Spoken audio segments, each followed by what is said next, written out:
Κύριε Πρόεδρε, κύριε Δήμαρχε, κύριοι συνάδελφοι, άκουσα τον κύριο Δήμαρχο να μιλάει για έκτακτες συνθήκες. Και θα μου επιτρέψει να του πω ότι δεν είναι έκτακτες συνθήκες αυτές. Είχαμε μία ήπια προεκλογική περίοδο, πολιτισμένη, μία εκλογική διαδικασία όπου η αποδοχή στο πρόσωπό του και στο συνδυασμό του ήταν με ένα αρκετά μεγάλο ποσοστό.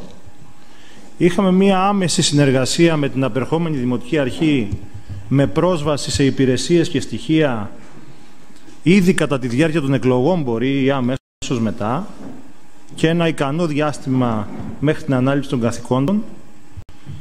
Και όλα αυτά δεν είναι έκτακτες συνθήκες. Έκτακτες συνθήκες είναι όλα αυτά που βιώσαμε εμείς. Πολιτική κρίση το 2015, κοινωνική κρίση, κλειστές τράπεζες. Το ελληνικό κράτος ήθελε να δεσμεύσει τα ταμιακά διαθέσιμα των Δήμων και η αυτοδιοίκηση έδινε μάχη.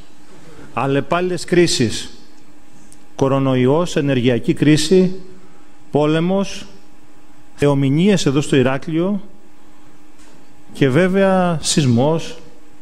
Όλα αυτά, όλες αυτές οι κρίσεις γέννησαν ένα οικονομικό κόστος. Όλα από αυτά έγιναν ακαριέα. Άρα δεν έχει καμία σχέση όλο αυτό που βιώσαμε σε σχέση με αυτό που σήμερα γίνεται. Αναρωτιέμαι εάν κανείς από εδώ ή κάποιος πολίτης θυμάται πολλά τεχνικά δημόσια έργα ή δημοτικά που υπέγραψαν οι εργολάβοι τη σύμβασή τους και τα τέλειωσαν στην ώρα τους. 1 και 2 και 3 και 4 και 5 παρατάσεις με αναθεωρήσεις τιμών που επιβαρύνονται οι δημότες, οι πολίτες αυτής της χώρας. Μπορώ επίσης να υπενθυμίσω ότι με την ανάληψη της Δημοτικής Αρχής Λαμπρινού έσκασε μία βόμβα 15 εκατομμυρίων απένταξης του πολιτιστικού κέντρου, χρήματα τα οποία απαιτούσε, αν δεν κάνω λάθος, το Υπουργείο Πολιτισμού. Η Δημοτική Αρχή τότε δεν αναζήτησε δάνειο ή δεν έβγαλε ίδιους πόρους για να πληρώσει τα 15 εκατομμύρια. Έχει εξαντλήσει κάθε δρόμο που έχει, προσέφυγε στη δικαιοσύνη και σήμερα ακόμη αυτό το θέμα είναι σε εκκρεμότητα και πιθανόν αυτά να μην καταβληθούν. Ακούω για έλλειμμα και ακούω και το επαναλαμβάνουν και μάλλον δεν έχουν αίσθηση τι λένε. Έχει γίνει κάποιο έργο εδώ και το χρωστάει ο Δήμος? Μας έχει φτιάξει κάποιους δρόμους και τους χρωστάμε, ή κάποιο σχολείο ή κάποιο τεχνικό έργο? Όχι βέβαια. Με βάση τα δεδομένα που έχουμε εμείς, το 1 τρίτο αυτού του ποσού σε ασφαλτοστρώσεις, τσιμεντοστρώσεις έχει υλοποιηθεί και έχει πληρωθεί. Για το 24 είναι προϋπολογισμένο ένα ποσό, αν δεν κάνω λάθος, 3-4 εκατομμυρίων και λίγο παραπάνω για να υλοποιηθεί κι άλλο έργο πάνω σε αυτό, και υπάρχουν υπογεγραμμένες συμβάσεις για ανεκτέλεστα έργα. Και αν οι πληροφορίες μας είναι σωστές, υπάρχει διάθεση των εργολάβων οι οποίοι είναι συνεργάτες του Δήμου χρόνια και με κάθε Δημοτική Αρχή, να παρατείνουν τις συμβάσεις. Υπάρχουν 3 δρόμοι: υλοποίηση, παράταση των συμβάσεων, ακύρωσή τους. Και υπάρχουν 2 επίσης δρόμοι της συνεννόησης με τους εργολάβους ή της προσφυγής στη δικαιοσύνη. Ο Δήμος έχει ικανά στοιχεία να αποδείξει γιατί ζητάει την παράταση των συμβάσεων. Ακολουθήθηκε αυτός ο δρόμος? Έχουν εξαντληθεί τα περιθώρια ούτως ώστε ο Δήμος να προσφύγει σε δανεισμό ενός τέτοιου ποσού και πιθανόν να απολέσει και τη δυνατότητα ενός άλλου δανείου, αναπτυξιακού, ενός δανείου που θα δώσει ανάσα σε άλλα μεγάλα ζητήματα της πόλης? Πόσες άραγε σήμερα είναι οι απαιτήσεις μέσω της πολεοδομίας σε δημότες αυτής της πόλης που πιθανόν έχουν και ανάγκη τα χρήματα, που έχουν δεσμευτεί οι περιουσίες τους είτε για να γίνουν σχολεία είτε για να εφαρμοστεί το σχέδιο πόλης και κάνει να πάρουν λεφτά? Αυτοί οι άνθρωποι δεν δικαιούνται να πάρουν χρήματα? κάναμε ποτέ καμία κίνηση να δανειστεί ο Δήμος για να εφαρμόσει το σχέδιο, για να έχουμε συνθήκες που άπτονται και της πολιτικής προστασίας και της χωροταξίας, που είναι πολύ σημαντικά ζητήματα? Δεν είναι αυτές απαιτήσεις? Είναι οι απαιτήσεις συνεργατών εργολάβων που θα ρίξουν πάνω από 20 εκατομμύρια ασφαλτικά σε 6 μήνες? Λοιπόν, εμείς θεωρούμε ότι αυτό είναι μια πολιτική επιλογή. Είστε ο δήμαρχος της πόλης, έχετε την πλειοψηφία, αλλά θα πρέπει να το πούμε έτσι, ότι είναι μια πολιτική επιλογή, ότι θέλουμε τώρα να πληρώσουμε τις συμβάσεις, θέλουμε να πιέσουμε να υλοποιηθούν τώρα, να πέφτουν παντού ασφαλτικά και τσιμέντα και να γίνει ορατό σε κάθε δημότη αυτό, να τα σπρώξουμε αυτά ότι για φταίει η προηγούμενη δημοτική αρχή και να κάνουμε το δικό μας τεχνικό πρόγραμμα από εδώ και πέρα, χωρίς το βάρος αυτών των συμβάσεων. Δεν ξέρουμε επίσης, βέβαια, δεν έχουν γίνει και οι λεπτομέρειες γνωστές αυτού του δανείου, τα επιτόκια. Και εδώ, επειδή βλέπω συναφούς από τα παλιά, να υπενθυμίσω ότι όταν αναλάβαμε, ο Δήμαρχος ο κύριος Κουράκης, η Δημοτική Αρχή του είχε εξασφαλίσει ένα εξαιρετικό χρηματοδοτικό εργαλείο. Ένα δάνειο από την Ευρωπαϊκή Τράπεζα Επενδύσεων 50 εκατομμυρίων ευρώ, με επιτόκιο 1,02% παρακαλώ. Φτηνό χρήμα, σε μια πολύ καλή περίοδο.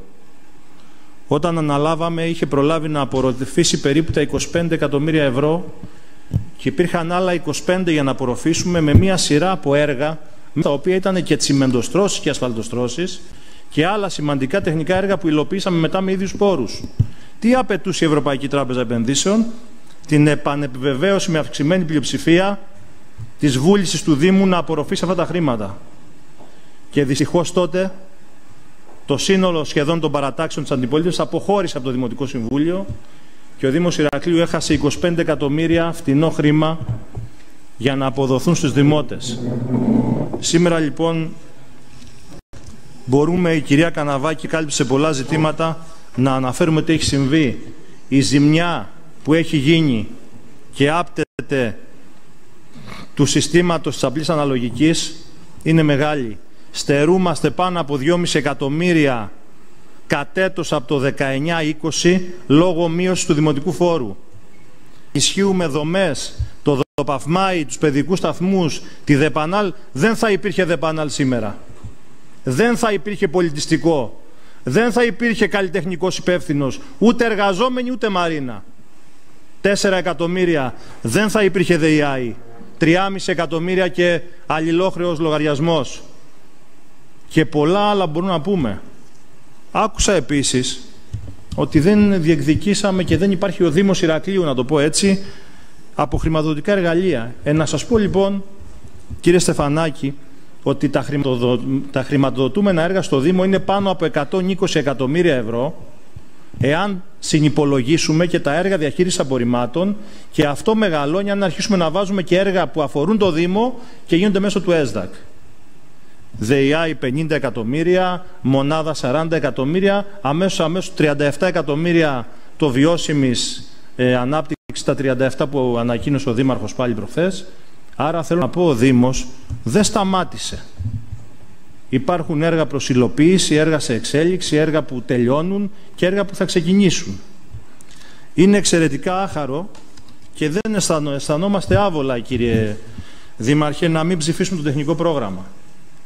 Όμως διαφωνούμε κάθετα ότι υπάρχει ανάγκη και μονόδρομος λήψης δανείου για να υποθηκεύσουμε σε ένα βαθμό ένα σημαντικό κομμάτι του Δήμου Ηρακλείου για τα επόμενα χρόνια, ενώ μπορούμε να κάνουμε άλλα πράγματα, και η ψήφιση του τεχνικού προγράμματος, αυτού με τα 70 περίπου συνεχιζόμενα και 40 νέα με μικρούς προϋπολογισμούς, ουσιαστικά δίνει την σύμφωνη γνώμη και την ψήφο, τη θετική, για το δάνειο αυτό, το οποίο εμείς θεωρούμε ότι δεν υπάρχει ανάγκη, ότι δεν έχουν εξαντληθεί τα περιθώρια διαπραγμάτευσης και διεκδίκησης και δεν πρέπει αυτή τη στιγμή στο ξεκίνημά σας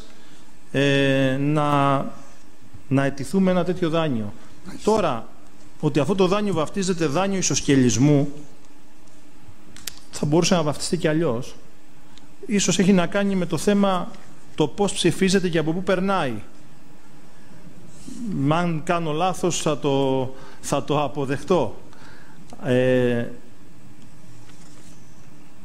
Κλείνοντας, θέλω να πω βέβαια ότι σίγουρα μια νέα Δημοτική Αρχή θέλει να κάνει το δικό της προγραμματισμό, να εντάξει τα δικά της έργα, τις προτεραιότητες. Σας καταλαβαίνουμε, το ζήσαμε και εμείς αυτό, αλλά επειδή ο Δήμος έχει συνέχεια, χρειάζεται λίγο υπομονή.